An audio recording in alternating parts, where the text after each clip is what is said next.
This is Change Radio News. Today is Wednesday, the 5th of June 2024. The news is read by CP Westbanda.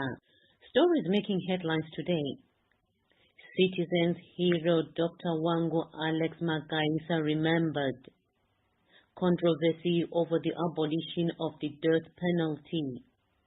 Mahere reduces defamation suit against Gappa.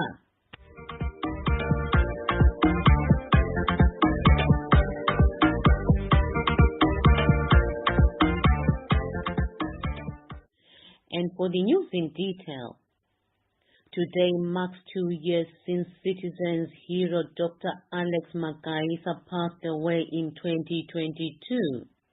Magaisa was remembered as someone committed to working together with others to deliver change in Zimbabwe. In his speech at the funeral of Alex Magaisa, President Chamisa said that Magaisa was one of his advisors. He mentioned that Magaisa encouraged him to form the Citizens Coalition for Change and contest in the March 26, 2022 by-elections. For a comment, we contacted Citizens Coalition for Change CCC spokesperson Mr. Mkwananzi, and this is what he said. Dr. Magaisa was an illustrious son of this country, a dedicated man, a talented man, an intelligent academic who gave strategic advice to President Chamisa and the Citizens Coalition for Change at its formation. You will remember that Dr. Magaisa made compelling arguments as to why we had to abandon the name MDC and adopt a new name altogether, which was eventually done by President Chamisa in 2022, resulting in the formation of the Citizens Coalition for Change, which won the elections of the August 23, 2023. We will continue to remember Dr. Magaisa. It feels as if it was yesterday. He was a remarkable man, a man of distinction, a great leader, a great scholar, a great idealist of our country. We say rest in peace. We will forever remember you, and everything that we will do what we can to ensure that his dream of a new great Zimbabwe for everyone is achieved and realized in our lifetime. In the ongoing public hearings to determine whether to abolish the death penalty, contradictory views have emerged. A Mahere resident who was interviewed by a local publication yesterday said that the death penalty must remain. She argued that those who kill must also be killed. Let's hear her speak.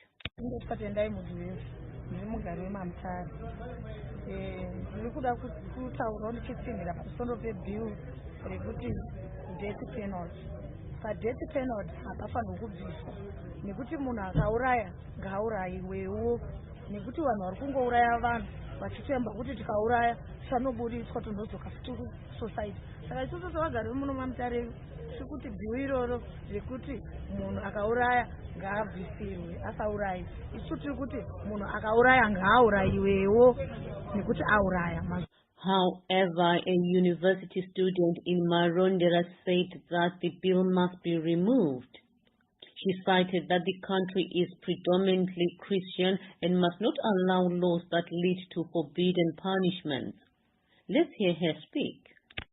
My name is Kunjirira Izilwa, the student for Women's University in Africa, Marondera campus.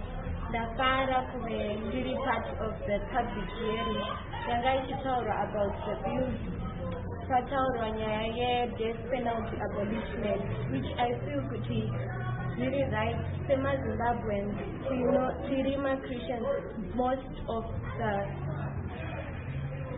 the civilians were removed. So I'm happy to see Bakawanda support the same year there should not be death penalty because Prominent lawyer Fazai Mahere has filed a notice to amend her defamation damages claim against author Patina Gappa.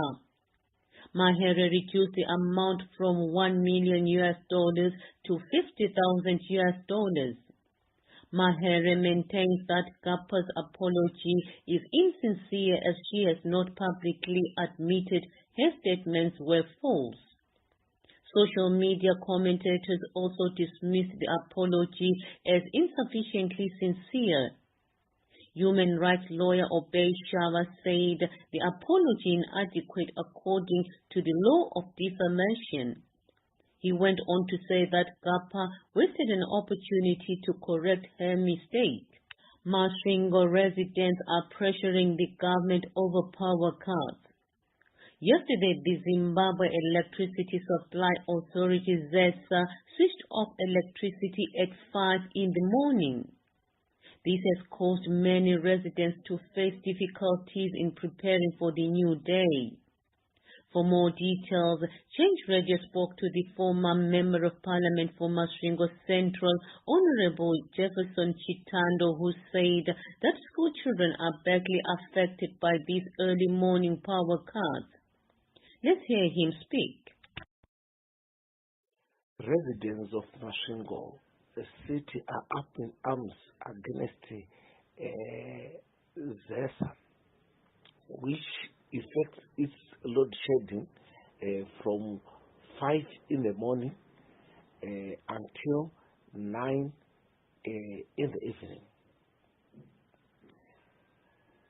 We are in winter. If ZESA switches off electricity at 5 a.m., it means it is there to punish innocent school people.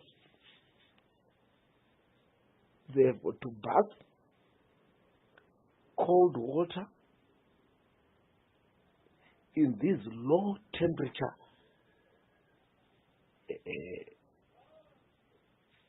season. They have got to endure and eat cold food,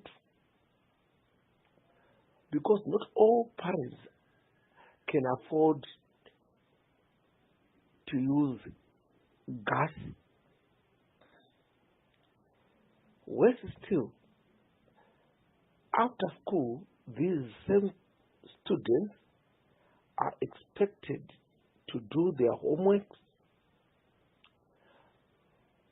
but there will be no electricity, so they have got to improvise and use some substandard light, which will eventually affect their eyesight. So it seems the government of Emerson Mnangagwa is up in arms against these innocent souls. The Zimbabwe Energy Regulatory Authority, ZERA, has set the prices of fuel as from the 4th of June to the 4th of July 2024. Diesel will be $1.61 from $1.66 per litre. Petrol will be $1.59 from $1.58 per litre. In Masvingo Province, at Muvuti village in Bikita district, Temba Gorimbo, a mixed martial arts ultimate fighting athlete, has started building a solar-powered library with free 24-hour internet for research. Brickwork has started, and the library is going to be for all, mostly youth who want to expand their knowledge. This initiative will empower citizens of Bikita and any others who find themselves in the area and want to look up something online. In South Africa, at the Tabazimbi Regional Court on Friday, May the 31st, 2024, 4 Zimbabweans, Nelson Chama, age 31, Atwell Chakaraya, age 31, Blessing Matongo, age 35, and Ophias Marindire, age 32, were sentenced to 49 years each on theft charges of railway line and rail communications tool in South Africa in 2023. Economists have blamed the bad economy in Zimbabwe for causing people to be destitute and some to have resorted to extremes, including robbery. A citizen-centered government would prioritize rebuilding the battered Zimbabwe economy and create jobs for Zimbabwe citizens. Levi Tsongo, a conductor for Rimbi Tolls, has been arrested for allegedly trafficking a 16-year-old girl to Cape Town and selling her into sex slavery. Tsongo, 37, appeared before Harare Magistrate Dennis Mangosi and was released on $100 bail. According to the National Prosecuting Authority, Tsongo collaborated with a man named Simba in Cape Town and ordered to traffic the girl from Rewa to Cape Town for sexual exploitation. Tsongo ensured the victim reached Simba, who then confined her and subjected her to sexual exploitation. The victim is still with Simba.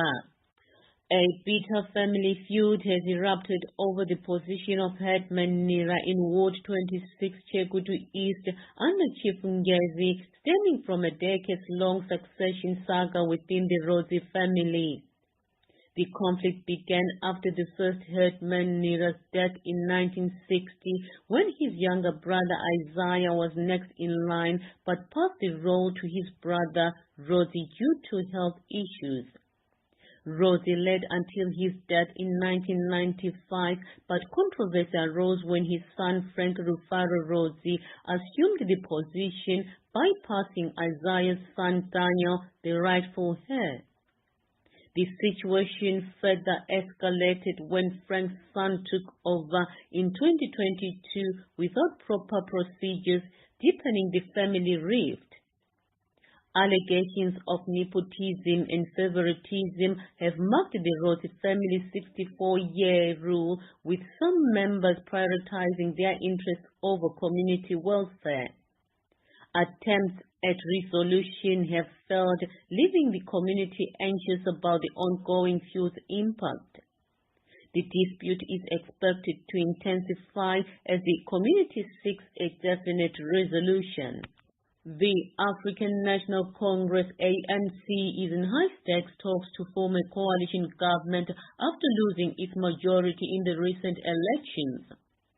The ANC, which now holds 159 out of 400 seats, is exploring alliances with the Democratic Alliance DA, the Economic Freedom Fighters EFF, and other parties.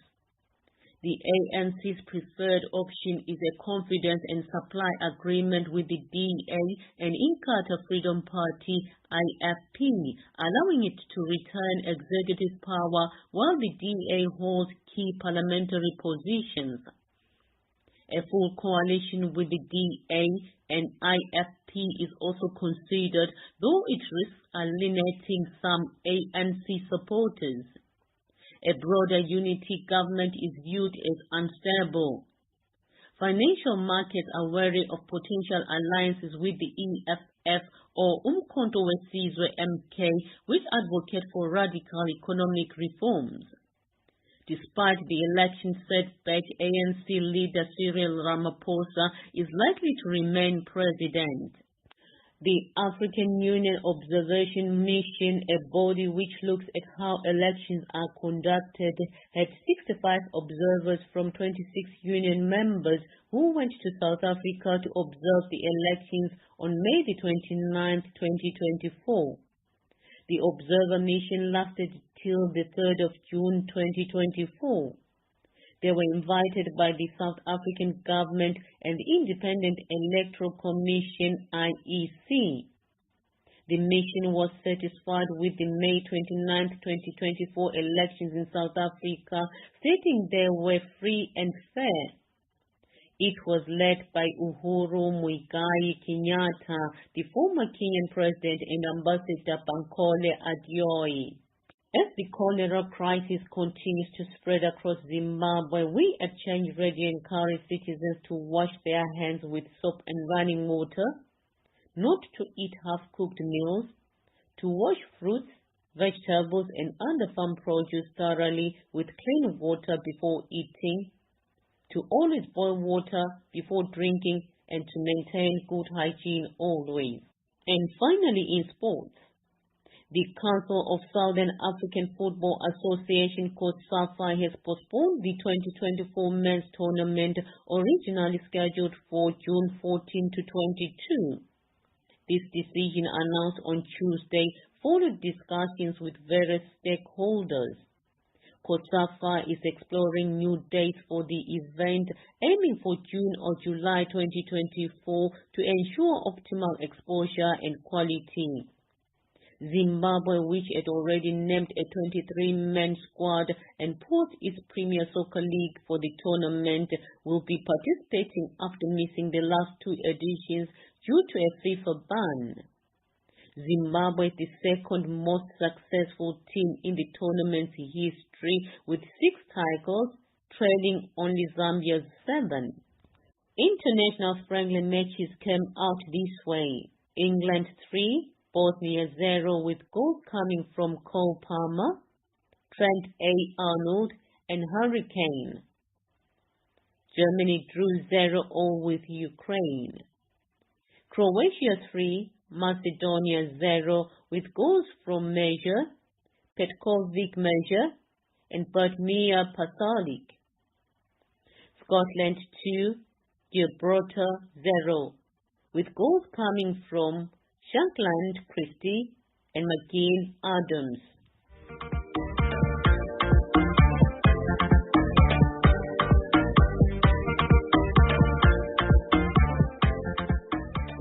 And to end the bulletin, here are the headlines once more. Citizens hero Dr Wangu Alex Magaisa remembered. Controversy over the abolition of the death penalty. Mahere reduces defamation suit against the Gappa. From me, Sipiwe Banda and the crew behind the scenes here at Change Radio, have a pleasant day.